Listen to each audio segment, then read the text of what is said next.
मालदेव अपने चारों तरफ अटैक करता है। सिवाना पर करता है, भादरा जून पर करता है और जैसलमेर पर भी तो अटैक करता है, लेकिन जैसलमेर वाले उसको फलोदी देकर अपना पीछा छुड़ाते हैं।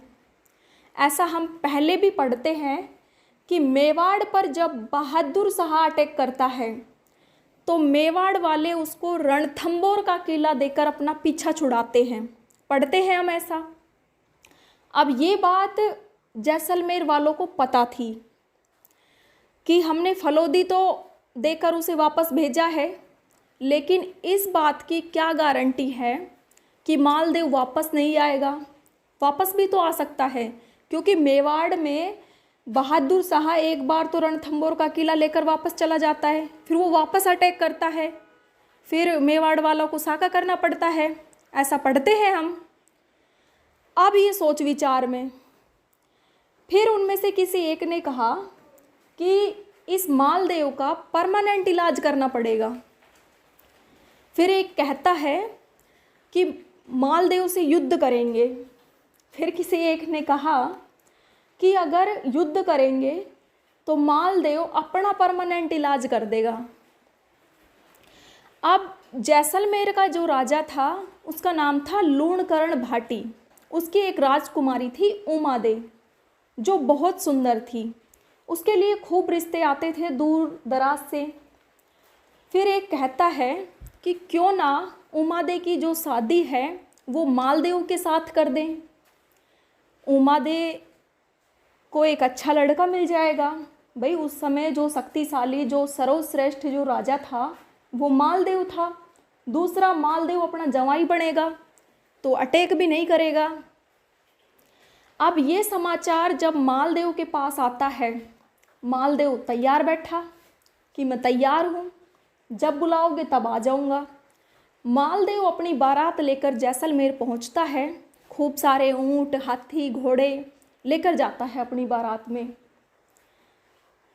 सामान्य लैंग्वेज में हम कह सकते हैं कि मालदेव बहुत तगड़ी ज़बरदस्त बारात लेकर गया था।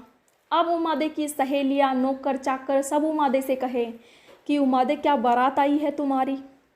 अब उमादे का भी जी करे कि मैं भी अपनी बारात देखूं। अब दुल्हन तो घर से बाहर कैसे निकले। अब उमादे बेचारी मन ही मन सोचे कि मुझे अपनी बारात तो देखनी है। फिर उसने विचार किया कि मैं महल की छत पर चली जाती हूँ, वहाँ से नीचे का तो सब कुछ दिखाई देगा। अब जैसे ही उमादे सीढ़ियों पर चढ़ती है, उसको एक बंद कमरे में लड़ाई की आवाज़ सुनाई देती है। वो कान लगाकर सुनती है कि ब्याह के टाइम में घर में लड़ाई किस बात की। अब कमरे में उसके मम्मी पापा आपस में लड़ रहे। उसका पापा उसकी मम्मी से कह रहा कि जैसे ही मालदेव फेरों में आएगा मैं मालदेव को मार दूंगा, आज तो मैं उसको जीवता नहीं छोड़ दूंगा। भाई युद्ध में तो मार नहीं सकते, इसलिए ये अच्छा मौका है। अब उसकी रानी कहे तुम ऐसे कैसे कर सकते हो, विश्वासघात है ये, जवाई है वो अपना। वो कहता है किस बात का जवाई, 10 दिन पहले तो अटैक किया था और आज तो मैं इसको मारूंगा ही, और अगर तूने ये बात किसी को बताई तो सबसे पहले मैं तुझे मारूंगा। अब उसकी रानी कहती है कि तुम अपनी जो राजकुमारी है उमादे, उसके बारे में तो सोचो। वो कहता है कि उमादे को सती कर देंगे। अब ये सब उमादे सुनती है। अब उमादे टेंशन में कि मुझे इस समय साथ पिता का देना चाहिए या पति का। तब उसने विचार किया और उसे याद आता है कि हिंदू धर्म कहता है सगाई अपने आप में आधा विवाह है, इसलिए मुझे अब साथ अपने पति का देना चाहिए। वो मालदेव को हाथों हाथ लेटर भिजवाती है कि आपके साथ आज ऐसे ऐसे फेरों में विश्वासघात किया जा सकता है और मेरे पिता आपके साथ ऐसा ऐसा कर सकते हैं। मालदेव उसको पढ़कर कहता है थैंक यू उमादे, वैसे तो मैं इनसे वैसे ही नहीं मरता। भाई डाकू टाइप का आदमी है, वो मरे किसी से, और तूने ये बता दिया तो मैं थोड़ा और संभल कर रहूँगा। अब मालदेव ने अपने 2 बॉडी बिल्डर टाइप के जिम वगैरह किए हुए वो तैयार किए कि जैसे ही मैं फेरों में जाऊं तुम लूणकरण भाटी को अपने साथ रखना, तब तक मेरे फेरे कंप्लीट न हो जाएं। वो बोले ठीक है। अब मालदेव तोरण पर जाते हैं। हमारी राजस्थान की जो महिलाएं हैं वो खूब सारे टोटके करती है तोरण पर, कभी इंच टेप से नापती है, शीशा दिखाती है, झुरझुरा बजाती है, कान के पास कांच दिखाती है, इस टाइप की करती है, हाइट नापती है, सुनता है या फिर बहरा है, दिखाई देता है या नहीं, अंधा तो नहीं है, इस टाइप की करती रहती है। अब कई देर तक तो मालदेव ने इनको झेला। अब फिर जैसे ही मालदेव फेरों में जाता है, लूणकरण भाटी तैयार बैठा, जैसे ही वो उठकर फेरों की साइड बढ़ा, उन 2 बॉडी बिल्डर टाइप ने उनको रोका कि साहब किधर, थोड़ा इधर, हम इतनी दूर से आए हैं, हमारे साथ बातचीत करो, बैठो हमारे पास, 1-2 पैग बनाओ। अब लूणकरण को और कोई बहाना तो याद आया नहीं। उन्होंने तो बस ये कहा कि मुझे कन्यादान करना है। अब बॉडी बिल्डर टाइप ने कहा कन्यादान, कन्यादान तुम ही क्यों करो भाई, बेटी का चाचा है, ताऊ है, घर में कोई और सदस्य है, वो कर देगा, तुम तो हमारे पास बैठो। अब लूणकरण को भी पता चल गया कि इनको बात तो पता चल गई है। अब वो उनके पास बैठ गया। और ये तो मैंने फिल्मों में या फिर शहरों में ही देखा है कि जो कन्यादान है वो लड़की का पिता ही करेगा। गांव में तो अक्सर पिता कन्यादान करते ही नहीं है, या तो लड़की का चाचा या ताऊ, घर में से कोई और भी जो बड़ा मेंबर होता है वो कन्यादान कर देता है। अब जैसे ही मालदेव के फेरे कंप्लीट हुए, अब उमादे की एक दासी थी जिसका नाम था भारमली। भारमली के बारे में कहा जाता है कि जब भारमली जब छोटी थी तो उसके माता पिता ने उसको फेंक दिया था। अब और आज भी तो फेंकते हैं लोग, पॉलीथीन में डालकर लड़की को फेंक देते हैं, फिर जिसको मिलती है वो या तो अस्पताल में या फिर पुलिस को फ़ोन करता है। अब उस समय तो पुलिस, अस्पताल सब राजा ही था, राजा के पास फ़ोन किया।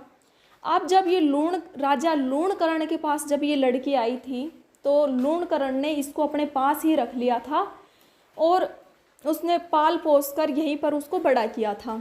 ये भारमली और उमादे सेम एज की थी, दोनों साथ पली बड़ी थी। तो भारमली उमादे की बहुत अच्छी दोस्त थी।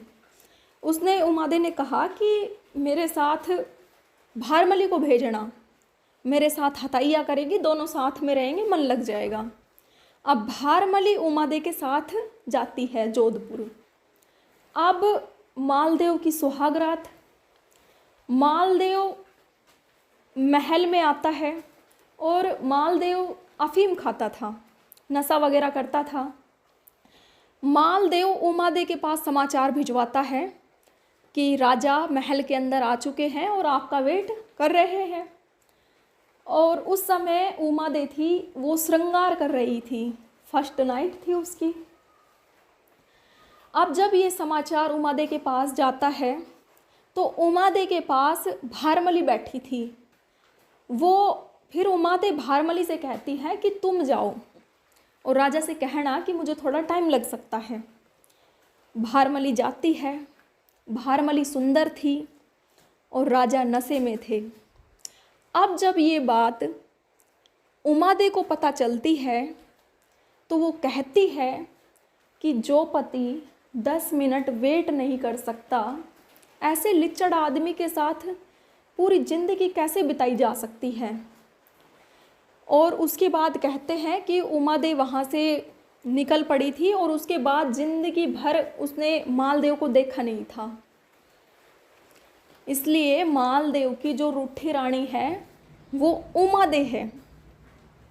उमादे अजमेर के तारागढ़ किले में रहती है। और जब शेर शाह सूरी का जो आक्रमण हुआ था उसका भी रूट यहीं से था, दिल्ली से अजमेर, अजमेर से जोधपुर। उमादे मालदेव को समाचार भिजवाती है कि आप तो सेना भेज दो, युद्ध मैं लड़ लूँगी और युद्ध अजमेर में करेंगे। तब मालदेव उसको कहता है कि युद्ध अजमेर में नहीं, युद्ध जेतारण में करेंगे, इसलिए तुम तारागढ़ का किला खाली करो। फिर वहाँ से उमादेव जोधपुर के एक पास एक गांव था, वहाँ पर रहने लगती है। अब जब जोधपुर के पास एक गांव में जब उमादेव रह रही थी, तो मालदेव ने उसको वापस बुलाने का प्रयास किया। मालदेव के दरबार में एक महंतम कवि था ईसरदास। मालदेव ईसरदास से कहते हैं कि ईसरदास जी, आप जाओ और उमादेव को वापस लेकर आओ।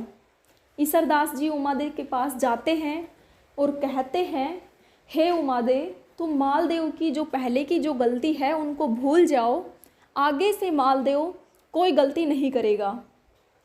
उमादेव कहती है, ये बात आप कह रहे हो, ऐसे लिच्चड़ आदमी के साथ मेरे साथ तो आज रहा जाए ना और न कल रहा जाए। फिर ईसरदास जी उसको समझाते हैं। फिर वो कहती है कि मैं कैसे चली जाऊं, अगर मैं वहाँ पर जाऊंगी तो लोग क्या कहेंगे।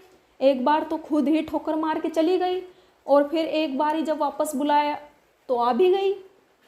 फिर ईसरदास जी कहते हैं, अरे ऐसा कैसे कहेंगे, तुम जाओगी, तुम वहाँ की पटरानी बनोगी और मालदेव सबके सामने तुमसे माफ़ी मांगेंगे, इसमें तो तुम्हारी इज्जत बढ़ेगी, कम थोड़ी होगी। फिर उमादेव तैयार हुई आने के लिए। अब जब ये बात मालदेव की अन्य रानियों को पता चलती है कि उमादेव आ रही है, उनकी दुकानदारी बंद, क्योंकि उमादेव आएगी तो वो पटरानी बनेगी। अब मालदेव के दरबार में एक और महंतम कवि था जिसका नाम था आसानंद। वे आसानंद के पास जाती है और कहती है कि आसानंद जी, एक बात बताओ, अगर उमादेव वापस आती है तो क्या उनकी कोई इज्जत रहेगी। आसानंद कहते हैं, बिल्कुल नहीं, और कैसे आ सकती है, आ ही नहीं सकती। अब वे कहती है, आज ही आ रही है। फिर वो कहता है, मैं देखता हूँ। अब जैसे ही उमादेव की पालकी उतरी, आसानंद ने ज़ोर ज़ोर से दोहे बोलने शुरू किए, जिनका मतलब ये था कि हे उमादेव, तुम्हें इज्जत और पति दोनों एक साथ नहीं मिल सकते। जिस तरह हम दो हाथियों को एक जगह नहीं बांध सकते, उसी तरह तुम्हें या तो पति का प्रेम मिल सकता है या इज्जत। आज लोग तुम्हारे बारे में बड़ी बड़ी बातें करते हैं कि मालदेव के गलती करने पर उसकी रानी उमादेव ने उसको छोड़ दिया, जो कि एक सर्वश्रेष्ठ, एक जो शक्तिशाली राजा है, उसके साथ रहना स्वीकार नहीं किया। अब जब ऐसा ही जब सुनती है उमादेव, तो उमादेव की झाड़ झाड़ उठे और उमादेव वहाँ से वापस। उसके बाद उमादेव का जो ननिहाल था वो था केलवा, वहाँ पर ही वो मरते दम तक वहीं पर रहती है। उसके बाद न तो कभी उमादेव यहाँ पर वापस आई और न ही मालदेव ने उसको वापस बुलाने का प्रयास किया। लेकिन भारमली तो मालदेव के पास ही थी। अब एक दिन बरसात का मौसम और बिजली कड़के, और भारमली एक टक जैसलमेर की साइड देखे। मालदेव ने उससे पूछा, पीहर की याद आ रही है क्या। भारमली कहे, याद तो आती है, मैं वहाँ पली बड़ी हूँ, याद कैसे न आए। अब मालदेव ने उसको कहा, फिर तो तुम्हें जाना चाहिए वहाँ पर, इतनी याद आती हो तो मिल आओ। फिर वो कहती है, कैसे जाऊँ, वहाँ सब कहेंगे हमारी राजकुमारी का घर उजाड़ दिया, पता नहीं क्या क्या बातें बनाएंगे। फिर मालदेव का ईगो हर्ट हुआ ऐसा सुनकर कि गलती मेरे से हुई है और भारमली क्यों भुगते। वो लेटर भिजवाता है कि तुम जाओ, और उसमें लिखता है कि अगर भारमली से किसी ने कुछ भी कहा तो मैं अटैक करूँगा। अब भारमली जैसलमेर जाती है। जैसलमेर के राजा के ऑलरेडी 3 रानियाँ। भारमली सुंदर थी, अब राजा कभी इसके उधर और कभी इसके इधर। ये बात जब अन्य 3 रानियों को पता चलती है कि ये भारमली हमारी ननद का घर तो उजाड़ कर आई है, साथ में हमारा और उजड़ने वाला है, एकदम बाउंड्री पर ही है। फिर किसी एक रानी ने दूसरी रानी से कहा कि तुम्हारा भाई है ना बाघा, उसको तुम बुलाओ, वो इसका इलाज करेगा कुछ ना कुछ। बाघा बाड़मेर में एक जगह पड़ती है कोटड़ा, वहाँ का डाकू था, एकदम मस्त आदमी, डाके टाइप का, अमीरों से सामान लूटता और गरीबों में बांटता। उसको बुलाती है, फ़ोन करती है उसके पास। बाघा वहाँ पर जाता है, तब वो कहती है, भाई मुझे तो आपसे बताने में भी लज्जा आती है, लेकिन आपसे क्या छुपाऊँ, ये भारमली हमारी जो ननद है उसका तो घर उजाड़ कर आई है, हमारा और उजड़ने वाला है, बचाओ कैसे न कैसे। फिर बाघा उसको कहता है, तुम तो बस एक काम करना, सुबह तिलक लगाने के लिए तुम मत आना, इस भारमली को भेजना।